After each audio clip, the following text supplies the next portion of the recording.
Hello, this is Tara. I'm an acupuncturist and a pregnancy specialist, and I just wanted to talk a little bit today about the importance of postnatal treatments.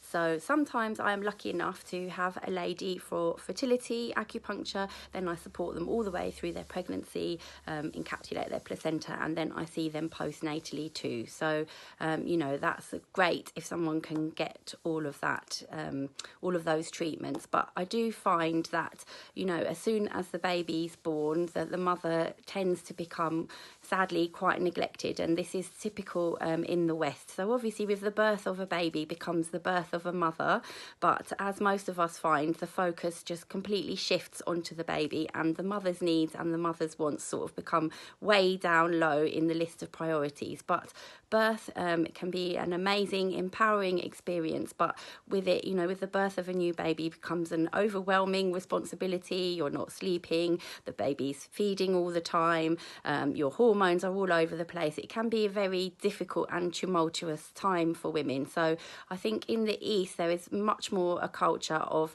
there are things set in place. So people do have postnatal massage, they do have friends and relatives who come round and care for them. In some cultures the woman is encouraged to just stay indoors and just to feed and to eat and to sleep, and that's all that she has to do in the beginning stages to establish that bond with the baby. But in the West we don't see that. We see women out shopping, taking other children to school. I mean, I did all this myself, so I know what it feels like. But I think it's really important not to neglect yourself in the postnatal stage. So a postnatal massage treatment is perfect. So I saw somebody yesterday, her baby was 2 weeks old, and we did a lovely treatment for her. We did some acupuncture and we did a massage, and I did some moxibustion on her back as well, and she left the clinic just feeling way better than when she had to walk through the door. And sometimes it's just great to chat to somebody and to just say, hey, you know what, it's wonderful, but it's really difficult, and I wasn't expecting it to be like this. So if you can book in a postnatal massage treatment and an acupuncture treatment at the same time, I would highly recommend it in the first few weeks.